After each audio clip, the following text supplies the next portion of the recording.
ঐতিহ্যবাহী বাইতুল নূর জামে মসজিদ কমিটির সম্মানিত সদস্যবৃন্দ, আমার চোখের মণি মাতার তাজ হযরত উলামা ইকরাম হুফাজ ইকরাম, দূর দূরান্ত থেকে এলাকা থেকে আগত দিনদার ইমানদার মুত্তাকি ফরেজগার ভাইয়েরা, সম্মানিত মুরব্বিয়ান ইকরাম, মুরব্বিয়ান আওয়াম, কলিজার টুকরা সম্মানিত যুবক ভাইয়েরা, পর্দার অন্তর আড়ালের মুহতারামা মা ও বোনেরা, আমরা আল্লাহ সুবহানাহু ওয়া তাআলার দরবারে অসংখ্য অগণিত শুকরিয়া জ্ঞাপন করছি যে আল্লাহ সুবহানাহু ওয়া তাআলা আমাদেরকে রহম করলেন, দয়া করলেন, করম করলেন, অনুগ্রহ করলেন। যে আল্লাহ সুবহানাহু ওয়া তাআলা জিলকদ মাসের শেষ লগ্নে, শেষ জুমায় আমাদেরকে মসজিদে এসে প্রয়োজনের আয়োজনে তত্ত্বতাত্ত্বিক কিছু গুরুত্বপূর্ণ আলোচনা জুমার পূর্বে শোনার জন্যে আল্লাহ পাক তৌফিক এনায়েত করলেন।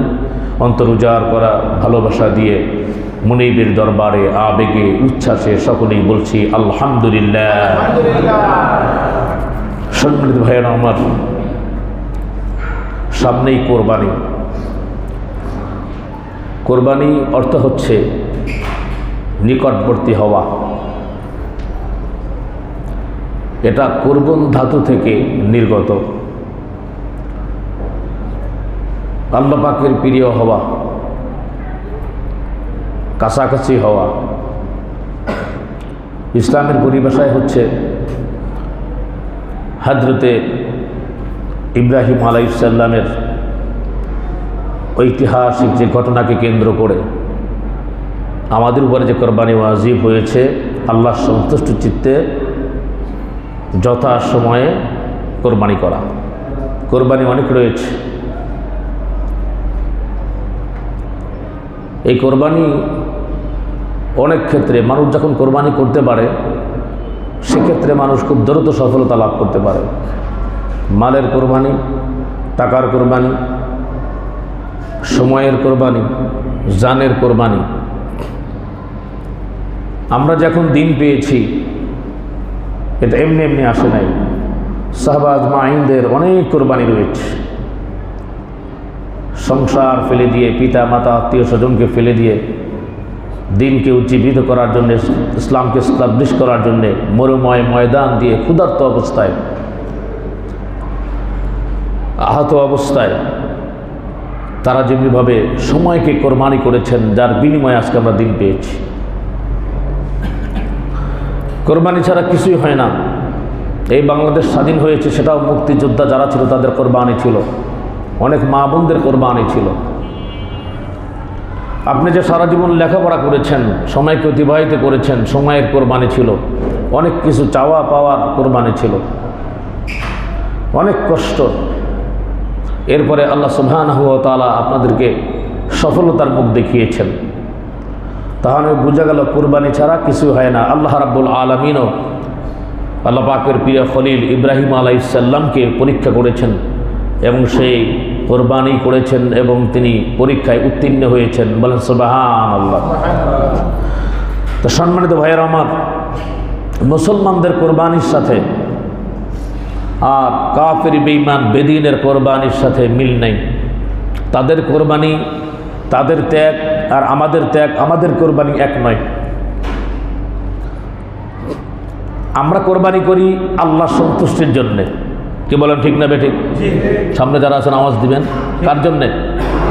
আল্লাহর জন্যে। আর আল্লাহ তাআলা এটি বলেছেন, তোমরা যে কোরবানি করো, তোমাদের খুর, তোমাদের রক্ত, তোমাদের গরুর গোশত, এগুলো আমার কাছে কিছু আসে না। আমার কাছে যেটি আসে সেটা হচ্ছে তোমার অন্তরের তাকওয়া। আমার জন্য তুমি কতটুকু ত্যাগ করতে পারো, কোরবানি করতে পারো। এর জন্য আল্লাহ রাব্বুল আলামিন বলেছেন, লা ইয়ানালাল্লাহ লুহুমুহা ওয়ালা দিমাউহা ওয়ালাকিন ইয়ানালুহু তাকওয়া মিনকুম। জোরে বলি আল্লাহু আকবার। আল্লাহ তাআলা বলছেন যে তোমার যে কোরবানি করলা, এর গোশত, এর হাড্ডি, এর রক্ত, এগুলো দিয়ে আমি কি করব? বরঞ্চ আল্লাহ রাব্বুল আলামিন উম্মতে মুহাম্মাদের জন্য এটা মেহমানদারির ব্যবস্থা করেছেন।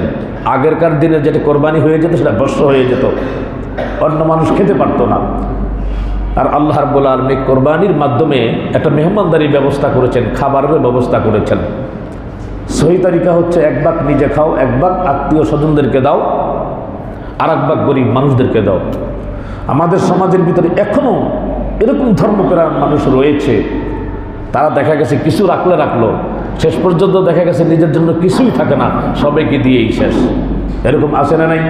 আচ্ছা, কিছু মানুষ আছে এরকমভাবে আগের থেকে চিন্তা করে বড় ডিপ ফ্রিজে কতটুকু জায়গা হবে, একেবারে গরুটা জবাই করে এনে সব জায়গা মতন ঢুকায় রাখে। আস্তাগফিরুল্লাহ। তো মানুষটিকে দেখানোর জন্য অনুষ্ঠান সর্বস্ব কোরবানি, এটি আল্লাহ তাআলা পছন্দ করেন না। তো আমরা এক কথাই বুঝলাম আমরা করব, আল্লাহ তাআলা বলছেন কুল ইন্না সলাতি ওয়া নুসুকি ওয়া মাহইয়ায়া ওয়া মামাতি লিল্লাহি রাব্বিল আলামিন। আল্লাহ শিখিয়ে দিচ্ছেন, বলো আমার নামাজ, আমার রোজা, আমার হজ, আমার যাকাত, আমার জীবন কার জন্যে? আল্লাহর জন্যে। সকলে বলেন না, কার জন্যে? আল্লাহর জন্য। তাহলে যে কথাগুলি আমরা শুনলাম তা হচ্ছে ওই যে দেব দানব বা দেবতা, তাদের সামনে বিজাতি যারা আছে তারা উৎসর্গ করে। যেমন আগে তারা করতো বাহিরা, সায়েবা, ওসিলা এবং হামিদ, এগুলো ব্যাখ্যা আগে করেছি, নামগুলো আপনারা জানলেন। এরকমভাবে তারা দেব দানব দেবী সূর্যের সামনে, মূর্তির সামনে তারা নিজেদের এই আপনার প্রাণীগুলিকে উৎসর্গ করত। বলেন নাউজুবিল্লাহ। শুধু তাই না, জাহেলিয়াতের যুগে এমন ছিল মানুষ বলি দেওয়ার ইতিহাস। আমাদের পার্শ্ববর্তী ভারত, সেখানে এরকম সতীদাহ প্রথা ছিল। মানে হাজব্যান্ড দুনিয়া থেকে বিদায় হয়ে গিয়েছে, কেন মরল, সাথে সাথে স্ত্রীকেও চিতার ভিতরে জ্বালিয়ে দেওয়া হতো। বলেন নাউজুবিল্লাহ। তো এই জাহেলি যুগে এমন ছিল, মানুষ তারা বলে দিত। বলেন নাউজুবিল্লাহ। সম্মানিত ভাইয়ের আমার, প্রিয় হাজিরিন, জাহিলিয়াতের যুগে চমকপ্রদ একটি ঘটনা। প্রতি বছরেই মিশরে এরকম ভাবে নীল নদ আমরা শুনেছি, অনেকে বা গিয়েছি। এই নীল নদের ভিতরে আল্লাহ রাব্বুল আলামিন বরকতের পানি দিয়েছেন। মিশর ছিল কৃষি প্রধান দেশ, বছরে বছরে পানি শুকায় যাইত। ওই এলাকার মানুষেরা সরসু একটি কন্যাকে ভালো করে সাজিয়ে গুজিয়ে এরপরে সেখানে বলি দিত, এরপরে পানি আসতো। বলেন নাউজুবিল্লাহ। তারা এই কাজগুলি করত। যখন পানি শেষ হয়ে যেত নীল নদের পানি, তখন সরসী সুন্দরী একজন যুবতীকে বলি দেয়, মানে বলি দেয় তো বুঝেন, এক কোপে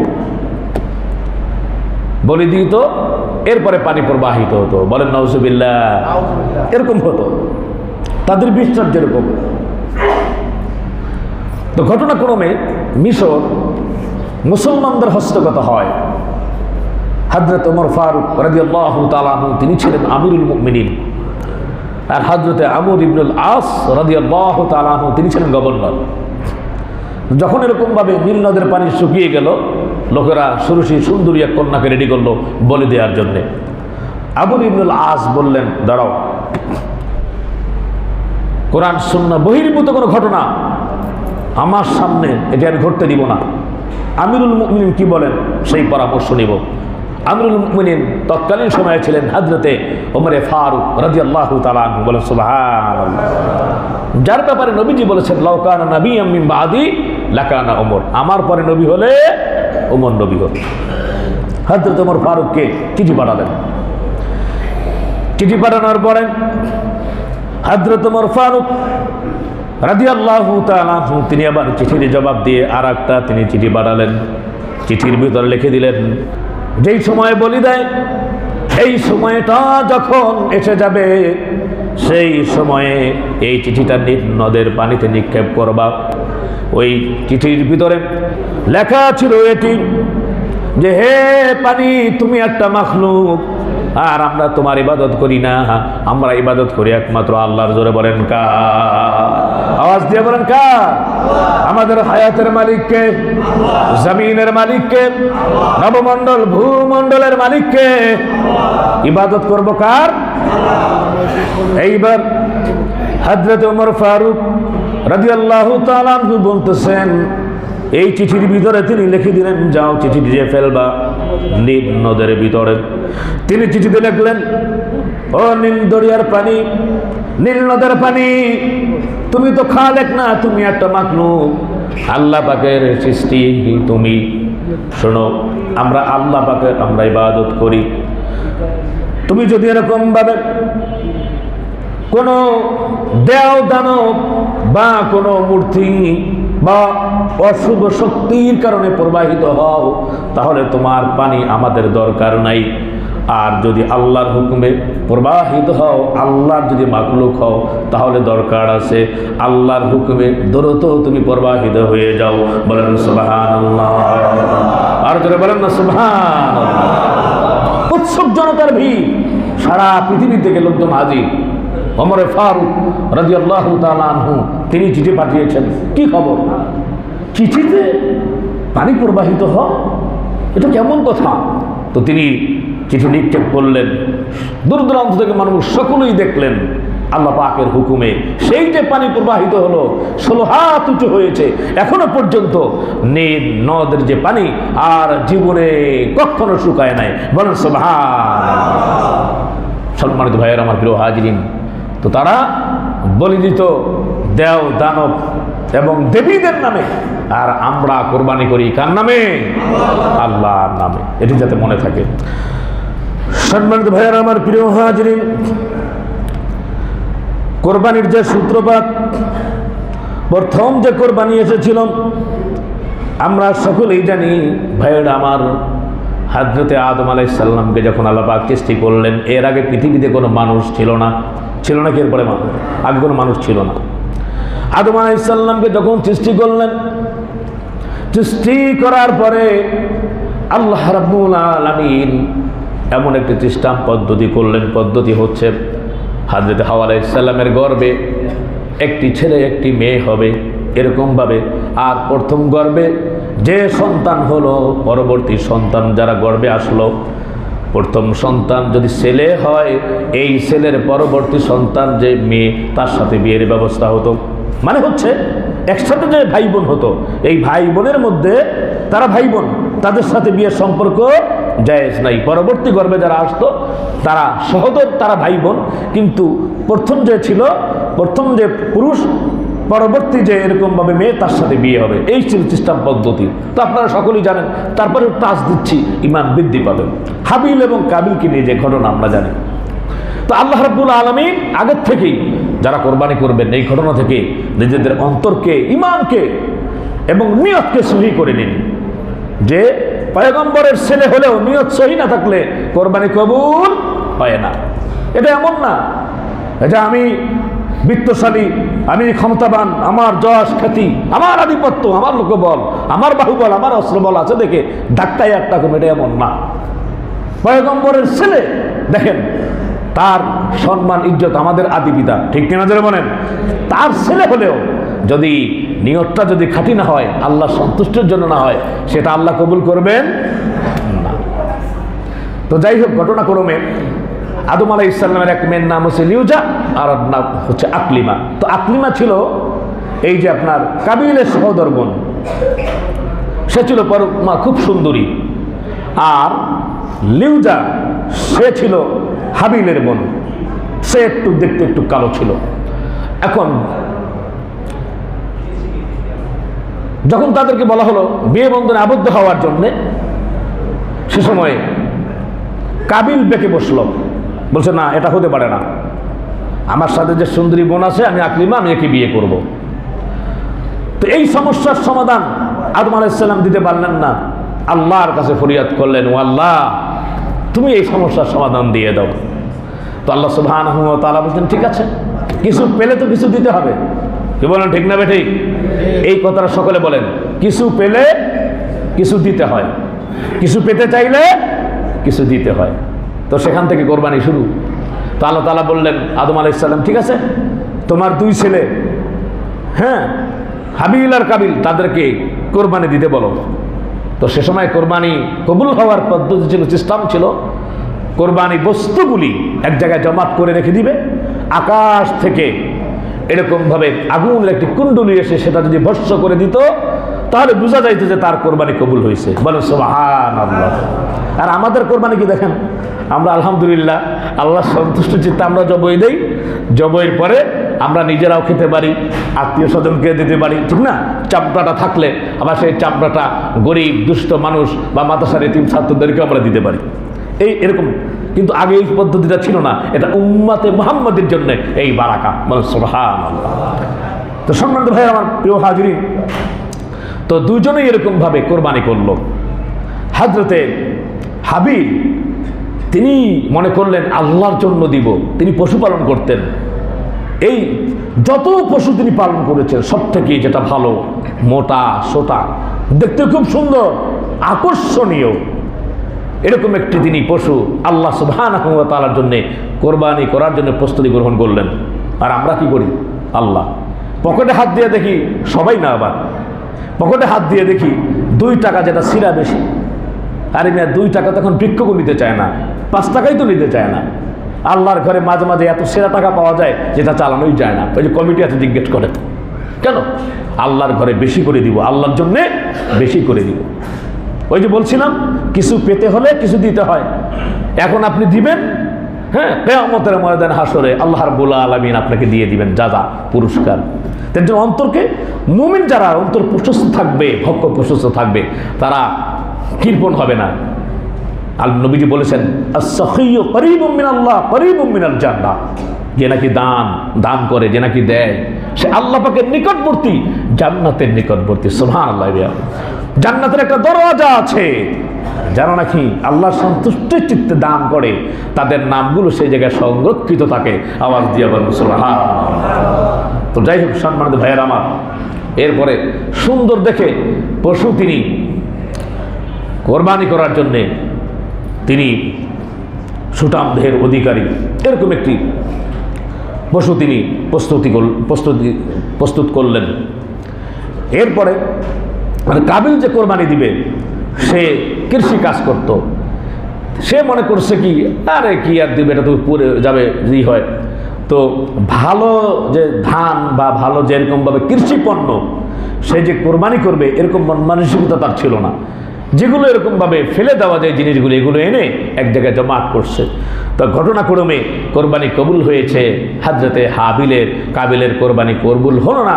কবুল না হওয়াতে সে আরও বিগড়ে গেল, আরও সেরকমভাবে জালিম হলো। বলেন নাউযুবিল্লাহ।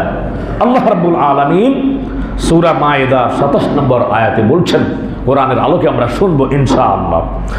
আল্লাহ তাআলা বলছেন, ওয়াতলু আলাইহিম নাবা ইবনাই আদম বিল হক ইয কাররাবা কুরবানান ফাতাকাব্বালা মিন আহাদিহিমা ওয়া লাম ইয়াতাকাব্বাল মিনাল আখার ক্বালা লাআকতুলান্না ক্বালা ইন্নামা ইয়াতাকাব্বালুল্লাহু মিনাল মুত্তাকিন। জোরে বলি আল্লাহু আকবার।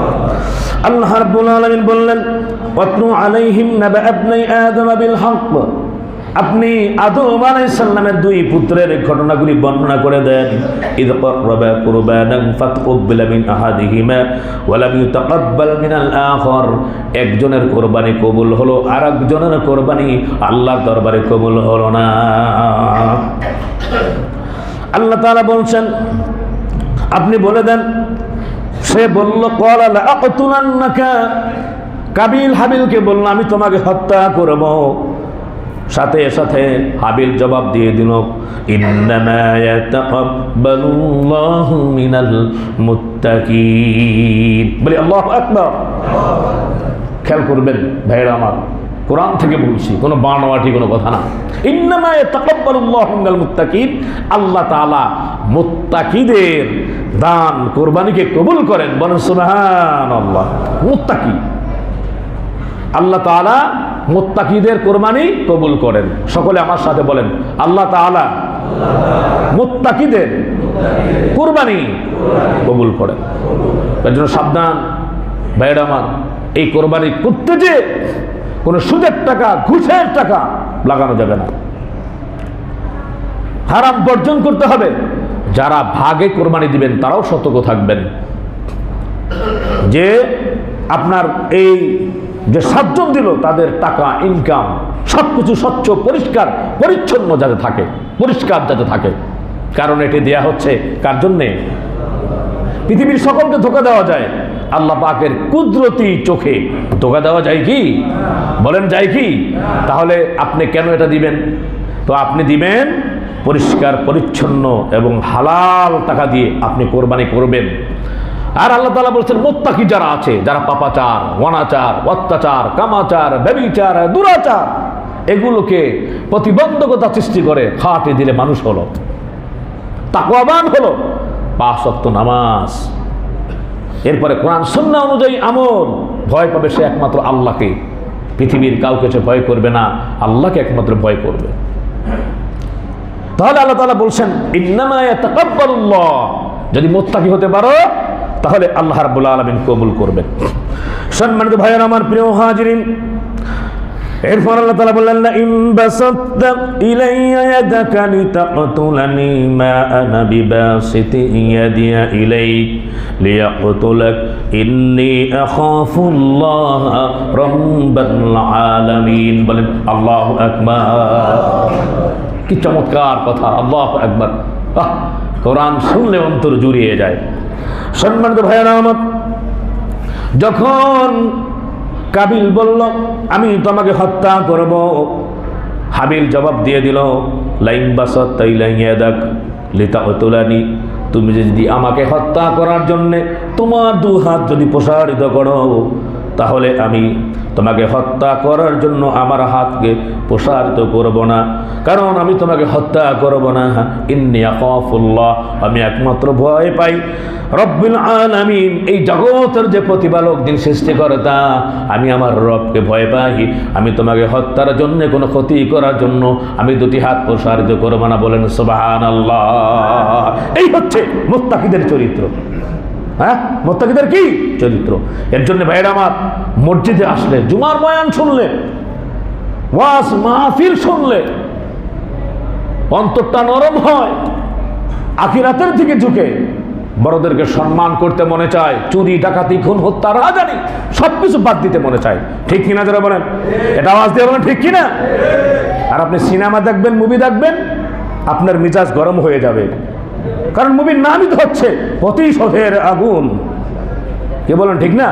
দেখছেন মাথা মুতা গরম হয়ে গেছে গা। কবে আপনারা কে মার দিছিল, এই ডাক দে সল্টু বল্টু কেটা আছে পিডা, ওই যে দেখছে যে মাথা গরম। ঠিক কিনা যারা বলেন?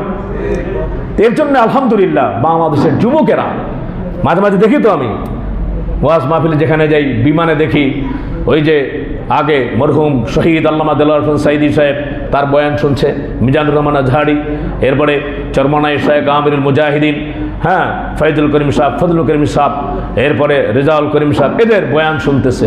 আরও শীর্ষস্থানীয় ওলামা একরাম আছে, এক জায়গায় দেখেছি আমারও বয়ান শুনতেছে, আলহামদুলিল্লাহ। তাই বয়ান শুনলে, কোরআন শুনলে মনটা নরম হয়। ঠিক কিনা যারা বলেন? তাহলে মুত্তাকিদের সিফাত গুণাবলী কি হবে? তারা ক্ষমা করে দিবে, তারা জালিমের মতো 2 হাত প্রতিশোধের মতো প্রসারিত করবে না। ঠিক কিনা যারা বলেন?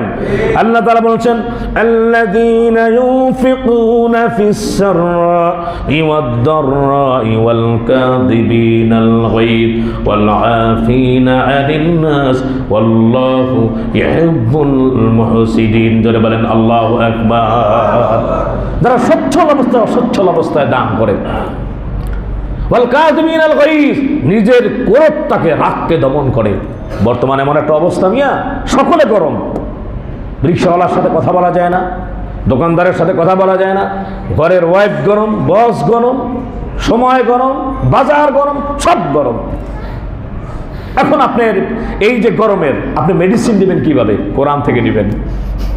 আল্লাহ তাআলা বলছেন ওয়াল কাযিমিনাল গায়জ, ক্রোধ দমন করো, রাগ দমন করো, ওয়াল আফিনা আনিন নাস, মানুষকে ক্ষমা করে দাও। মানে সুবহানাল্লাহ, মানুষকে ক্ষমা করতে পারি না, একটু হ্যাঁ লেগে গেল, ব্যাস তাপ চটকনা আর থাবো, প্রায়ই দেখা যায়। কি একটা অবস্থা, মানুষ অন্যায়ের প্রতিবাদ করে না, চোখের সামনে একজনকে মেরে ফেলছে, কেটে টুকরো টুকরো করছে, কোনো প্রতিবাদ নাই, মানুষ বাসে যাচ্ছে। কিছুদিন আগে মেট্রো রেলেই মনে হয় একজন মুরব্বী বলল যে মা অন্যটা মাথায় দাও। এই কথা কেন বললো? তাকে ধরলো, আপনি বলার কে? আস্তাগফিরুল্লাহ, নাউযুবিল্লাহি মিন যালিক। কি একটা সমাজের ভিতরে আমরা আসলাম। অথচ আমার বয়সী যারা ছিলেন তারা দেখেছেন বাংলাদেশে আমার মা বোন যারা ছিল তারা যখন রিক্সায় যাইতো সামনে একটা কাপড় দিয়ে পর্দাকে দিয়ে যাইতো। লঞ্চ স্টিমারে দেখেছি, আমার নানা বাড়ি দোকানে ছিল, সেখানে দেখেছি কেবিনে তো যারা গিয়েছে এমনিও এরকম প্রায় জায়গায় কাপড় দিয়ে সুন্দরভাবে যাইতো, আর লঞ্চের স্টাফ তাদেরকে সুন্দরভাবে ব্যবস্থা করে দিত। মুরব্বী আলেম ওলামাদেরকে কি মর্যাদা, কি আল্লাহর ওলিদেরকে কি ইজ্জত দিত। রাস্তার এক পাশে মেয়েরা আতুসাটো হয়ে এরকম ভাবে তারা এক পাশে সরে যাইত। আর কি সমাজ এসেছে ভাইয়ের আমার, নৈতিক চরিত্রের অবক্ষয়। আমরা কিন্তু মুসলমান, গড্ডালিকা প্রবাহে গা ভাসায় দিতে আমরা পারি না। আল্লাহ আমাদেরকে বোঝার তৌফিক দান করেন, আমরা বলি আমিন। তো যাই হোক সম্মানিত ভাইয়ের আমার, যে কথাগুলি বলছিলাম, তো হাবিল বলতেছে ইন্নী আখাফুল্লাহ রাব্বুল আলামিন, আমি আল্লাহকে ভয় করি। ইন্নী উরিদু আন তাবুয়া বিইসমি ওয়া ইসমিকা ফাতাকুনা মিন আসহাবিন নার ওয়া যালিকা জাযাউয যালিমিন। বলি আল্লাহু আকবার। ইন্নী উরিদু আন তাবুয়া, আমি তোমাকে হত্যা করতে চাই না। মানুষকে, নিরপরাধ লোককে হত্যা করা একটা গুনাহ, কবিরা গুনাহ। যেরকম ভাবে নিরপরাধ একটা লোককে হত্যা করলো, সে যেন সারা পৃথিবীর মানুষকে হত্যা করলো, হত্যার দায়ের গুনার তার দায় তার কিয়ামতের ময়দানে মাথায় চাপবে। বলেন নাউজুবিল্লাহ। যে একজন নিরপরাধ মানুষকে বাঁচায় দিল, সে যেন পুরো জাতিকে বাঁচায় দিল, সেই সওয়াব সে পাবে। এর জন্য বলছে ইন্নী উরিদু আন তাবুয়া বিইসমি ওয়া ইসমিকা, আমি কোনো পাপ করতে চাই না, আমি চাই তুমি আমার পাপ এবং তোমার পাপগুলো একত্রিত করে তুমি জাহান্নামে চলে যাও। ফাতাকুনা মিন আসহাবিন নার ওয়া যালিকা জাযাউয যালিমিন, যারা জালেম এবং সীমা লঙ্ঘনকারী তাদের জন্য এটাই পুরস্কার। বলেন নাউজুবিল্লাহ। যারা জানেন তাদের জন্য এই পুরস্কার। ফাতাওয়াত লাহু নাফসুহু ক্বাতলা আখি ফাকাতালাহু ফাআসবাহা মিনাল খাসিরিন। এরপর শয়তান তাকে আরো উত্তপ্ত করলো। শয়তান যখন উত্তপ্ত করলো, পাথর মেরে কাবিল হাবিলকে হত্যা করলো। বলেন নাউজুবিল্লাহ। ফাআসবাহা মিনাল খাসিরিন, সে ক্ষতিগ্রস্তদের অন্তর্ভুক্ত হয়ে গেল। এখন চিন্তা করলাম, আফসোস করতে চায়, মারা তো গেল, ডেড বডি নিয়ে আমি কি করব? মাথায় কোনো কিছু খেলতেছে না। আল্লাহ রাব্বুল আলামিন এক কাককে পাঠায়া দিলেন। ফাবাআসাল্লাহু গুরাবান ইয়াবহাসু ফিল আরদি লিউরিয়াহু কাইফা ইওয়ারি সাওআতা আখি ক্বালা ইয়া ওয়াইলাতা আ'জাজতু আন আকুনা মিথলা হাযাল গুরাব ফাওয়ারিয়া সাওআতা আখি ফাআসবাহা মিনান নাদিমিন। জোরে বলি আল্লাহু আকবার। সম্মানিত ভাইয়েরা আমার, এরপর আল্লাহ রাব্বুল আলামিন একটা কাক পাঠিয়ে দিলেন। ফাবাআসাল্লাহু গুরাব ইয়াবহাতু ফিল আরদ লিউরিয়াকুম কাইফা ইউরি সাওআতা আখি। এখন তার ভাই দেখতে পেল যে একটা কাক মরে গিয়েছে। মরে যাওয়ার পরে টাক ঠোঁট দিয়ে কাকটাকে এরকম ভাবে টেনে আনতেছে, আর মাটি খুঁড়ে মাটির ভিতরে সে কাকটাকে এরকম ভাবে দাফন করলো। নিজে নিজে কাবিল চিন্তা করলাম যে আমি কত হতভাগা, আমি আমার ভাইকে তো মারলাম, সেটা তো অন্যায় করলাম, কিভাবে দাফন করব এই জ্ঞানটাও তো আমার নাই। আল্লাহ রাব্বুল আলামিন যখন দেখা দিলেন ঠিক এই কাকের মতো, তখন হাবিলকে দাফন করলো, কিন্তু হত্যার দায় কিয়ামত পর্যন্ত সে গুনাহগার হয়ে গেল। জোরে বলেন নাউজুবিল্লাহ।